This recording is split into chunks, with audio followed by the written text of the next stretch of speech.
उम्मीद है आपको सह्याद्री में बाघों को वापस लाने पर हमारी डॉक्यू पॉडकास्ट सीरीज का पहला एपिसोड पसंद आया होगा, जो महाराष्ट्र के सह्याद्री टाइगर रिजर्व में बाघों की आबादी को फिर से बसाने के लिए किए जा रहे ऐतिहासिक काम का एक इंट्रोडक्शन है।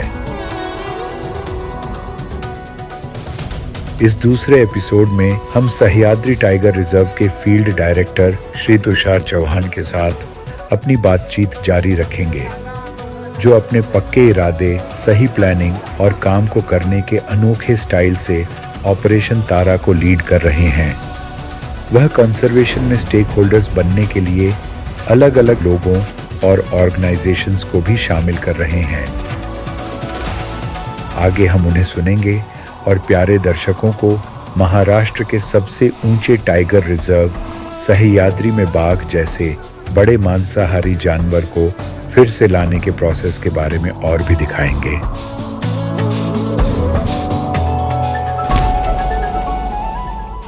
तो चंदा इज 100th एनिमल, जिस एनिमल को फॉरेस्ट डिपार्टमेंट ताडोबा ने पकड़ा गया है, ऑपरेशन किया गया। जब वो गए तो बुड़बुड़ी नाले पे हमने बेट लगाया, क्योंकि बाघों को शांत बैठा कहाँ देखा जा सकता है। जब वो प्रे के ऊपर है तो बिल्कुल आराम से पीसफुल वो खाएंगे और वो प्रे देख के उधर आएंगे, इसलिए हमने चंदा और चांदनी के हिसाब से प्रे लगाया। और फॉर्चुनेटली वहाँ पे चंदा आ गई। जैसे ही चंदा आ गई, with in fraction of second उसने उसको पकड़ लिया।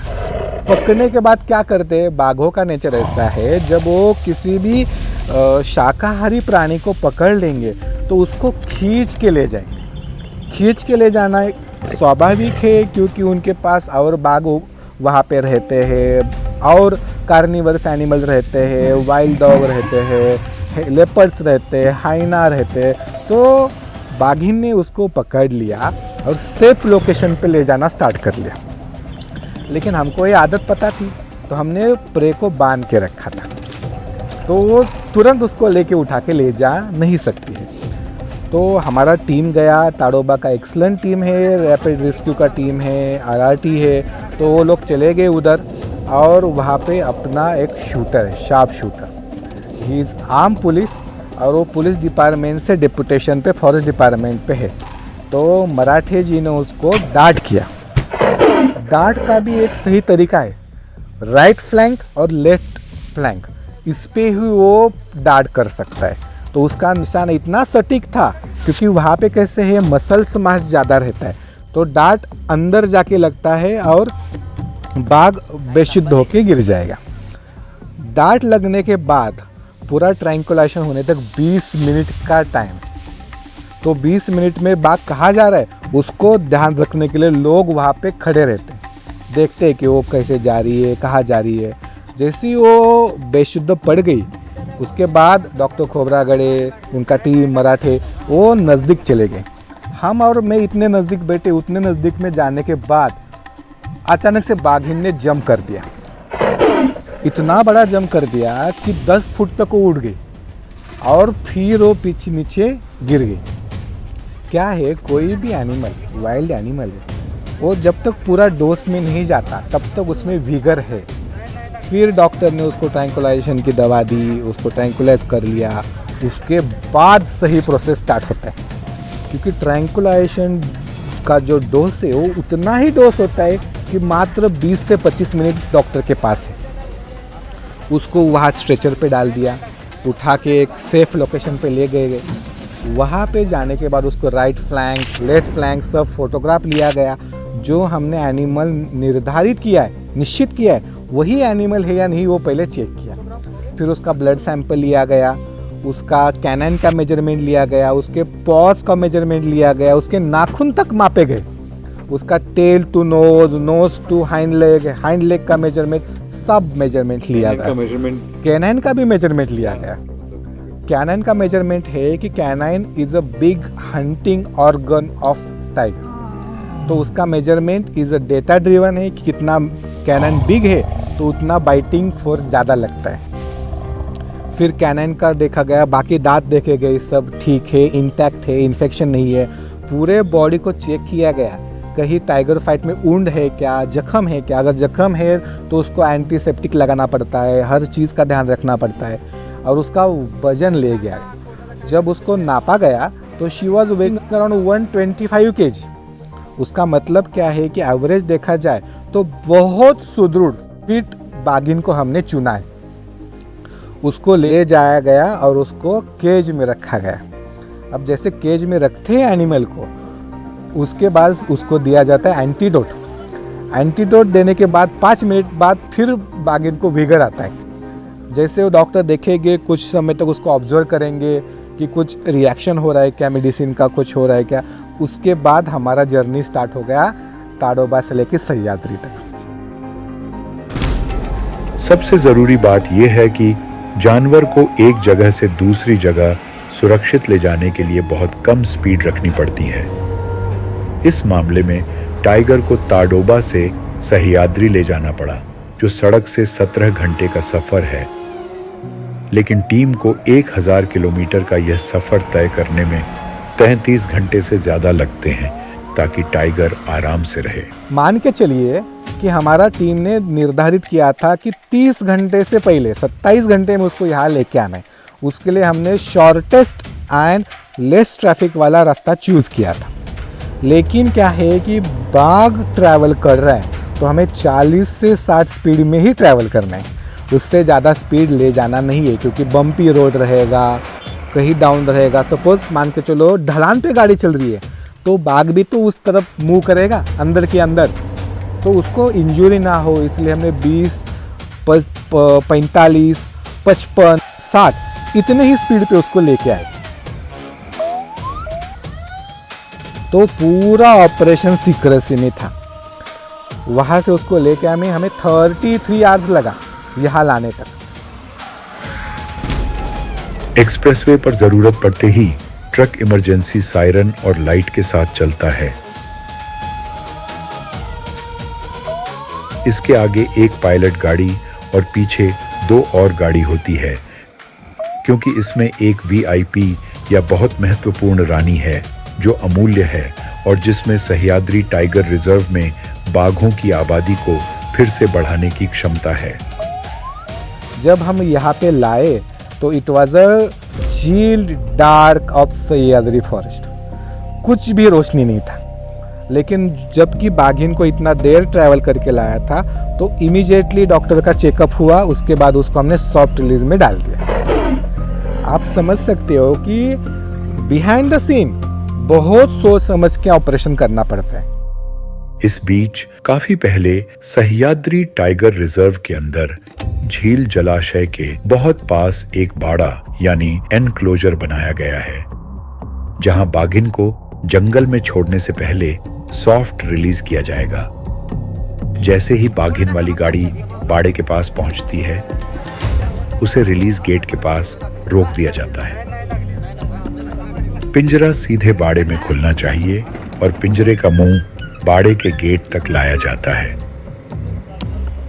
वह ऐतिहासिक पल आ गया है जब बाघिन पहली बार शानदार सह्याद्री की धरती पर कदम रखेगी।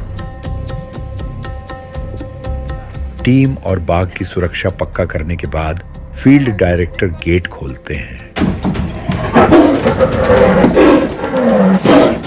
दहाड़ों की एक श्रृंखला के साथ बाघिन बाड़े में दौड़ जाती है। यहाँ घने सह्याद्री जंगलों में हार्ड रिलीज से पहले लगभग 1 हफ्ते तक उसकी निगरानी की जाएगी। भारतीय परंपराओं के अनुसार जहाँ प्रकृति और उसके सभी रूपों का सम्मान किया जाता है, विभाग इस शुभ घटना की शुरुआत के लिए नारियल फोड़ता है। ये बाड़ा एक महत्वपूर्ण फॉरेस्ट कैंप के पास है, जहां एक मॉनिटरिंग सेंटर है जो बाड़े के अंदर बाघिन की निगरानी करता है। टीम जानती है कि हर बाघिन का सुरक्षित पहुंचना और फिर कुछ दिनों तक बाड़े में रहना कितना जरूरी है, ताकि वे पकड़ने और लंबी यात्रा के अनुभव के बाद शांत हो सकें और नए जंगल और उसके मौसम के अनुकूल हो सकें, और सबसे जरूरी बात, ठीक से खाना खा सकें। थर्मल इमेजिंग, ड्रोन जैसे टेक्नोलॉजी उसके सेहत पर नजर रखने के लिए भी किया जाता है। दिलचस्प बात यह है कि इमेजिंग में यह भी दिखता है कि जब तारा मुड़ती है तो उसके शरीर की गर्मी का निशान जमीन पर बना रहता है। इस पूरे समय के दौरान फील्ड डायरेक्टर और उनकी टीम खुद मौजूद है और यह पक्का करने के लिए कैंप में ही रह रही है कि छोटी से छोटी बात पर भी ध्यान दिया जाए। बाघिन को उसके नए घर में बनाए गए बाड़े के अंदर माहौल में ढलने का समय दिया गया है। ऑपरेशन तारा का अगला चरण शुरू होता है।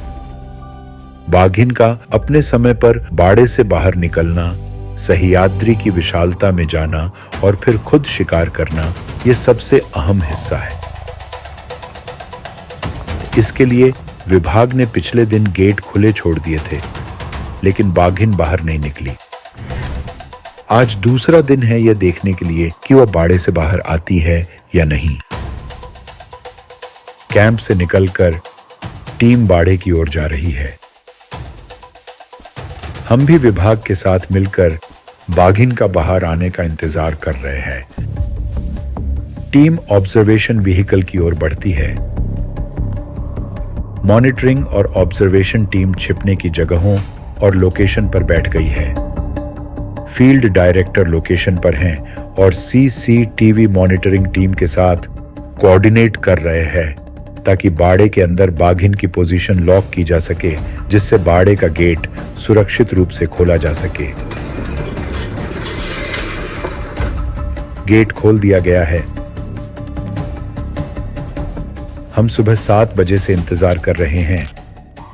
सह्याद्री विभाग और फाउंडेशन के सचिन धायगुड़े हमें इस बारे में और बताते हैं। तो अभी जैसे ही कंट्रोल रूम से कॉल आएगा कि उसकी मूवमेंट शुरू हो गई है, हम तैयार रहेंगे। जैसे ही वो एग्जिट गेट के नज़दीक आती है, वे हमें सूचना देंगे। तारा ने तीनों गेट देखे हैं और किल भी खत्म कर लिया है। उसने कल भी करीब 8:30 बजे मूवमेंट शुरू की थी। कल हमने दिन भर वेट किया, तीनों गेट खुले थे, लेकिन वो बाहर नहीं निकली। कंट्रोल रूम होता है पता चलेगा। उन्हें रेडियो पर जानकारी मिली है कि तारा ने घूमना शुरू कर दिया है। हमारी आंखें और कैमरे एग्जिट गेट पर टिके हुए हैं। हम एग्जिट गेट के पास और बाड़े के अंदर हर हरकत पर नजर रख रहे हैं। तारा अपना समय लेती है और बाड़े और गेट के हर हिस्से का मुआयना करती है।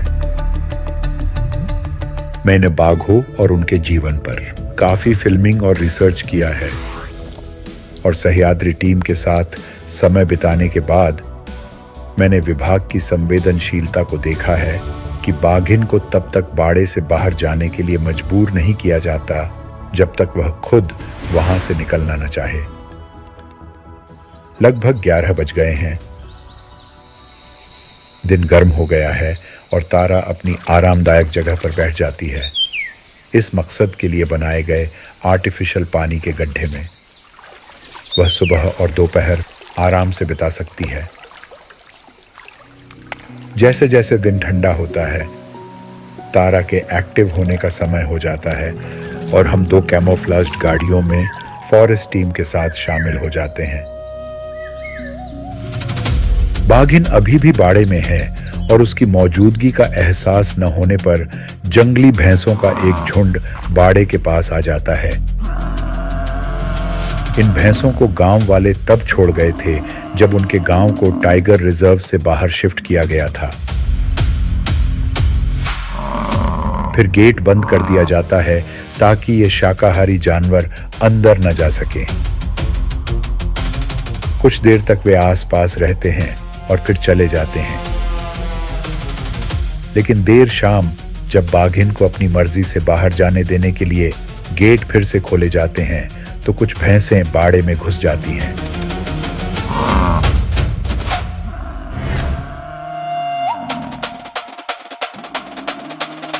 क्या तारा उनमें से किसी एक का शिकार करने की कोशिश करेगी? पूरी रात तारा बाड़े से बाहर नहीं निकलती और अगली सुबह यह देखकर हैरानी होती है कि भैंस अभी भी बाड़े के अंदर है।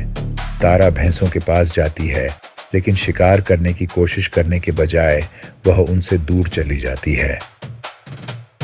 चूंकि हमारी टीम के साथ हम तारा को तड़ोबा में शावक के दिनों से फॉलो कर रहे हैं, इसीलिए हम जानते हैं कि वह अभी तक भारतीय गौर जैसे बड़े जानवरों के आसपास सहज नहीं है। इसी तरह यहाँ भी वह भैंसों से दूर रह रही होगी। तड़ोबा के मुखिया इलाकों में पली बड़ी होने के कारण उसने पालतू मवेशियों को नहीं देखा है और ना ही उनका शिकार किया, जो अच्छी बात है। तारा सुरक्षित रहने के लिए बहुत अच्छी रणनीति अपना रही है, क्योंकि ये बड़े जानवर खतरनाक हो सकते हैं। लेकिन तारा का साइज और कॉन्फिडेंस बढ़ेगा और शायद जल्द ही वह भारतीय गौर का सामना कर पाएगी। तारा को लाने के 2 महीने पहले चंदा को सह्याद्री में लाया गया था। भले तारा उससे 6 से 8 महीना छोटी है, फिर भी वह चंदा से 2 किलो ज्यादा है और शायद एक दिन भारतीय गौर को भी मार गिराएगी। 3 एग्जिट गेट में से एक के पास घास में सरसराहट होती है, लेकिन तारा अपना समय ले रही है। तड़ोबा में पांडरपौनी वाटर होल उसका कंफर्ट जोन रहा है और शायद इसी तरह तारा को सह्याद्री में इस बाड़े की सीमाओं में आराम मिल रहा होगा। तारा एक बहुत होशियार बाघिन है और शायद उसे पहले लाई गई बाघिन चंदा की गंध आ रही होगी, जो कुछ दिन पहले उसी सॉफ्ट बाड़े में थी।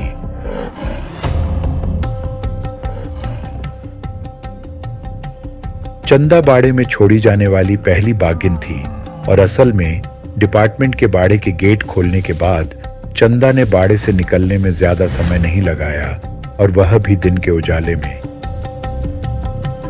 झुके हुए कंधों के साथ उस खास शाही और आक्रामक बाघिन के अंदाज में चंदा ने बाड़े से बाहर हिम्मत से कदम बढ़ाए और बिना समय बर्बाद किए सह्याद्री की गहराइयों में खो गई। सौभाग्य से चंदा को इन नई जगहों पर किसी दूसरी बाघिन की गंध नहीं मिली और उसने तुरंत बाड़े के दक्षिण में बड़े इलाकों की खोज और गंध से निशान लगाना शुरू कर दिया और जोर शोर से एक नया घर और इलाका बनाना शुरू कर दिया, जो उसके जन्म की जगह से 800 किलोमीटर दूर था।